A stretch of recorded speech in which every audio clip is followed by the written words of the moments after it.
Be me, name is Derek. 29 years old, accountant at a mid-sized firm downtown. Been into fitness for about 6 years now. Started lifting in college to deal with stress. Became a lifestyle, gym is my therapy. Nothing clears my head like a good workout after a long day of spreadsheets. Just moved to a new apartment in a nice neighborhood. Great location, close to work, affordable rent. Only downside is my old gym is now 40 minutes away. Need to find somewhere closer. Look up gyms in walking distance. There's one literally 2 blocks from my building. Called EmpowerFit. Looks modern and well-equipped. Perfect. Exactly what I need. Saturday morning I walk over to check it out. Nice building, big windows, looks clean inside. I push open the door and walk up to the front desk. Woman behind the counter looks up at me. Seems confused for a second. Can I help you? I say yeah, I'd like to get information about membership. She hesitates and says, are you here with someone? I say no, just me, I just moved nearby and need a gym. She shifts uncomfortably. Sir, this is a women's only facility. I look around and notice for the first time. All the people working out are women. No men anywhere. I say, oh, I didn't realize. Is that a new policy? She says no. We've always been women's only. It's in our name, EmpowerFit Women's Wellness Center. I look at the sign outside. Just says EmpowerFit. The Women's Wellness Center part is in tiny letters underneath.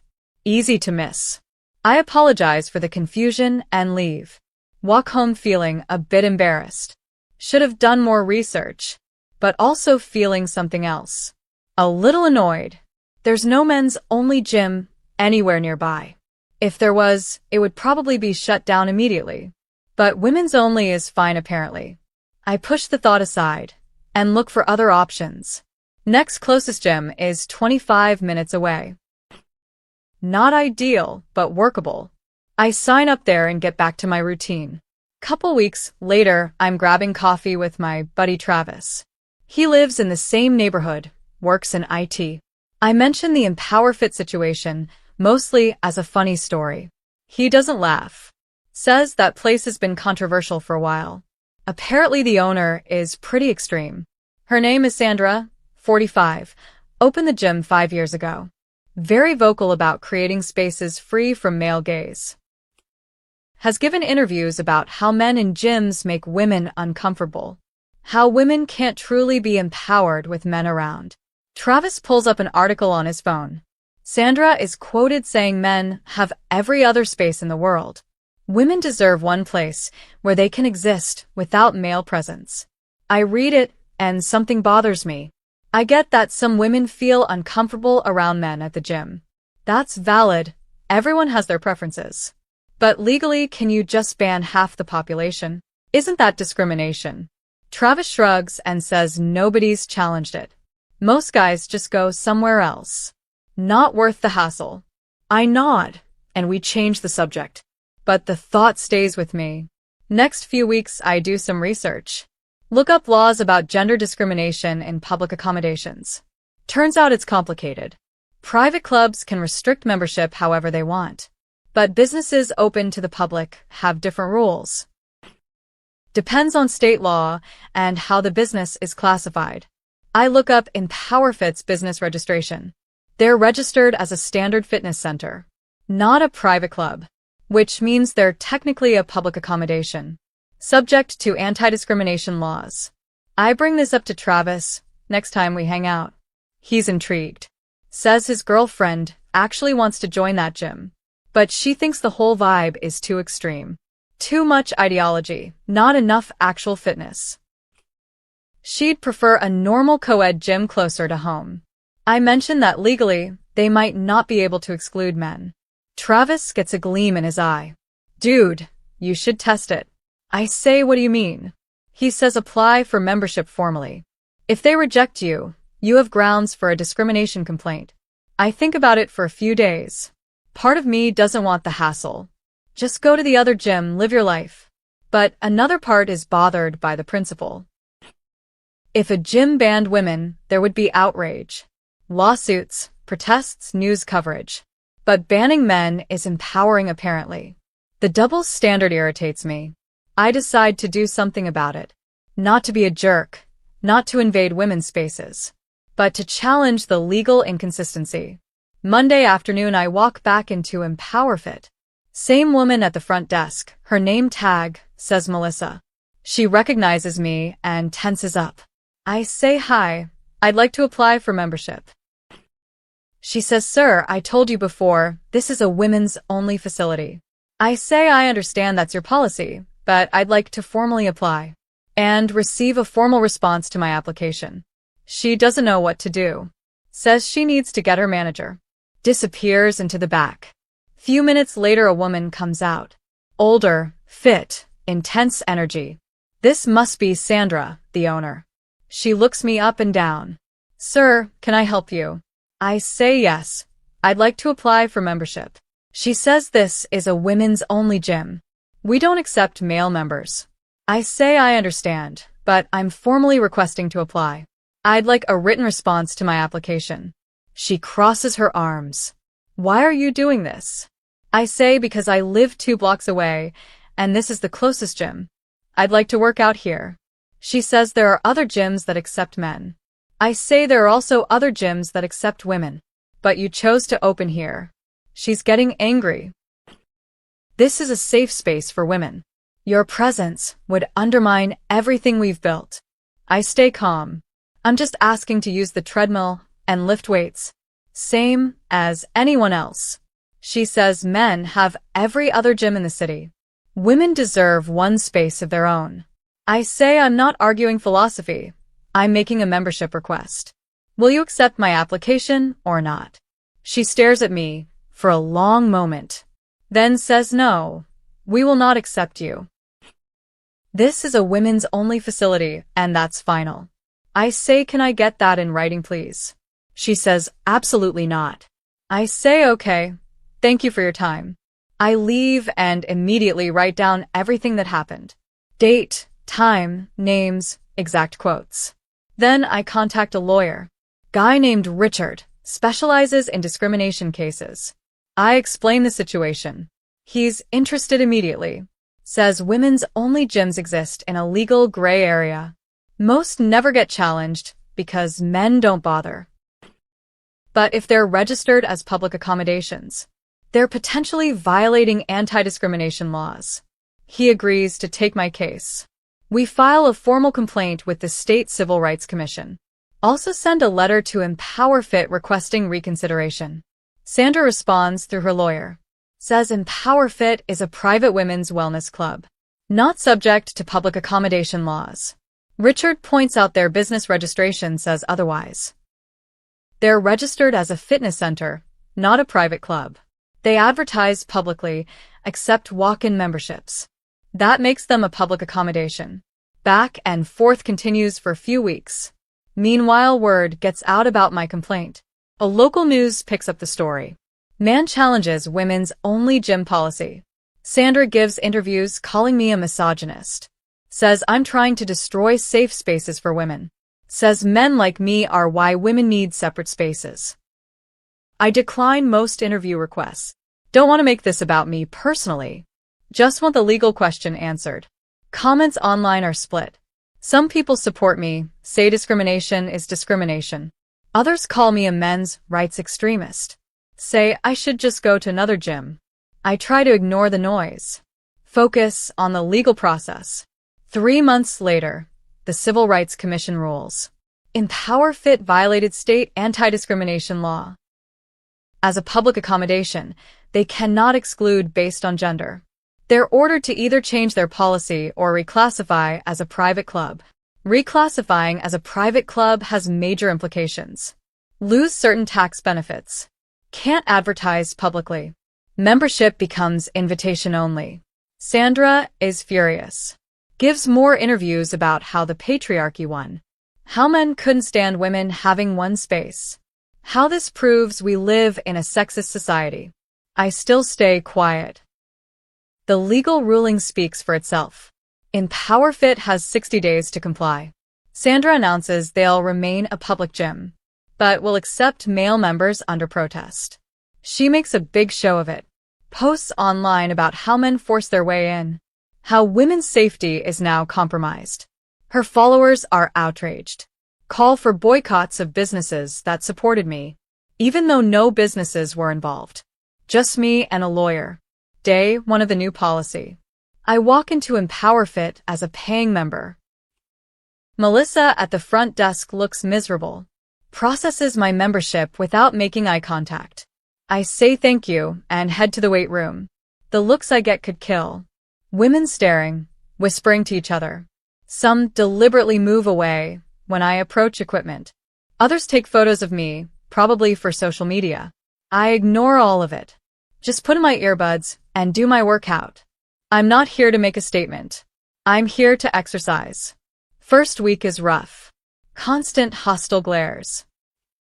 Women complaining loudly about feeling unsafe. Even though I'm just doing bench press in the corner. Someone files a complaint saying I was staring.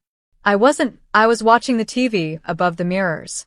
Sandra calls me in to discuss the complaint. I ask what specifically I did wrong. She can't say, just that women felt uncomfortable. I say feeling uncomfortable isn't a rule violation. She says it is in her gym. I say your gym is now legally required to treat members equally. You can't discipline me for existing while male. She's frustrated but knows I'm right. Complaint gets dropped. Week 2 other men start joining. Travis signs up, so does his friend Marcus. A few guys from the neighborhood who also wanted a closer gym. Within a month there are about 15 male members. Out of maybe 200 total. Small percentage, but visible presence. We all follow the rules perfectly. No talking to women who don't want to talk. No staring, no hogging equipment, no loud grunting. Model gym citizens. But our existence alone is treated as aggression. Sandra implements new rules clearly targeting us. No tank tops, even though women wear sports bras. No chalk, even though the chalk bin is still there. Must wipe equipment before and after, twice the requirement for others. We comply with everything perfectly. Malicious compliance is the strategy. Follow every rule to the letter. Can't punish us if we're not breaking rules. Month 3 and Sandra is losing control. Longtime female members are leaving. Not because of the men. Because of the constant negativity. Every visit is about the male members. Signs everywhere about the policy change. Staff making announcements about safe space protocols. It's exhausting. Women came here to work out. Not to be soldiers in Sandra's gender war. Maria, been a member for 4 years, cancels her membership. Tells Sandra the gym isn't about fitness anymore. It's about ideology. She just wants to exercise without all the drama. Other women follow. Month 4 and EmpowerFit is struggling financially. Lost about 40% of female members. Only gained maybe 20 male members. Net loss of over 60 paying customers. Revenue down significantly. Sandra blames the men, of course. Says we drove away her community. But we didn't do anything except show up and exercise. She created the hostile environment. Made every workout a political statement. Women got tired of it. Month 5 Sandra announces emergency measures. Increasing membership fees to compensate for losses. Adding mandatory women's empowerment sessions that all members must attend, including men. She frames it as education about creating safe spaces. I attend the first one out of curiosity. It's basically a lecture about how men make women uncomfortable. How we need to be extra careful about our presence. How we should consider whether we really need to be here. I raise my hand and ask a question. If we're paying members following all rules, why should we consider whether we need to be here? Sandra says because this space wasn't designed for you. I say it's legally required to be for everyone now. She says legal and moral aren't the same thing. I say I agree, which is why discrimination is both illegal and immoral, even when it's against men. She ends the session early. Month 6 EmpowerFit closes permanently. Sandra posts a long statement online. Blames men, the legal system, the patriarchy. Says women lost a sacred space because of male entitlement. Gets thousands of sympathetic comments. Poor Sandra. Evil men ruined everything. But the reality is different. The gym failed because Sandra made it about ideology, not fitness. When forced to accept everyone, she couldn't adapt. Made the environment hostile for everyone. Drove away her own customer base. The men didn't destroy the gym. Her reaction to the men destroyed the gym. Week after closing, I run into Maria at the coffee shop. The long-time member who quit. She recognizes me from the gym. I expect hostility, but she's actually friendly. Says she's glad the gym closed honestly. It used to be a good place to work out. Then Sandra turned it into a cult. Every conversation about men, patriarchy, safe spaces. She just wanted to lift weights and do cardio. Not be recruited into an ideology. I say I never intended for the gym to close. Just wanted equal access. She says she knows. Says Sandra was the problem, not me. If she'd just accepted male members normally, nobody would have cared. But she made it a war. And wars have casualties. Few months later, a new gym opens in the same location. Called Fit Life. Normal co-ed gym. Good equipment, reasonable prices, no ideology. I sign up immediately. Travis does too, so do a bunch of neighborhood people, including Maria and several other women from Old and PowerFit. We all work out together without incident. Men and women sharing equipment, spotting each other on heavy lifts. Nobody feeling unsafe or uncomfortable, because nobody's making it weird. Just people exercising. Owner is a guy named Paul. Former personal trainer, just wants to run a good gym.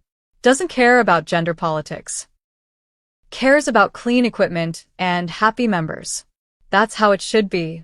Year later, Fit Life is thriving. Word of mouth spread about the chill atmosphere. Just fitness. I'm still a regular. Made actual friends there. Guys and women who share workout tips. Spot each other, encourage each other. Community built on shared interest, not shared grievance. Maria became a personal trainer, works at Fit Life now. She's great at it, really motivates people. Never mentions the Empower Fit days. Except once she thanked me. Said the whole situation made her realize she'd been part of something toxic without seeing it. The constant focus on men as the enemy made her suspicious of every guy she met. Now she works with male and female clients equally. Sees people as individuals, not categories. That's growth. I saw a news article about Sandra recently. She's trying to open a new women's only gym in another state. Different legal environment might be allowed there. Comments are full of supporters cheering her on. Women deserve safe spaces, men ruin everything. I just shook my head and moved on. She didn't learn anything. Still blaming men instead of examining her own choices. Still seeing discrimination as empowerment. Some people never change. They just find new places to repeat old mistakes. I've got a daughter on the way. Wife is due in 4 months. I think about what kind of world she'll grow up in. I want her to be strong, confident, capable. To walk into any room knowing she belongs. Not because policies force them to accept her, but because she earned her place through effort. I want her to see men as potential allies, not enemies. To judge people by their character, not their gender. To compete openly and win fairly, without needing special protections or separate spaces. That's real empowerment. Not hiding from half the population, but thriving alongside them. Anyway, that's the story of how a feminist women's only gym tried to ban men from a public accommodation, got challenged legally and lost, was forced to accept male members, made the environment so hostile that everyone left, blamed men for destroying what they built, when really they destroyed it themselves, by treating inclusion as invasion and equality as oppression.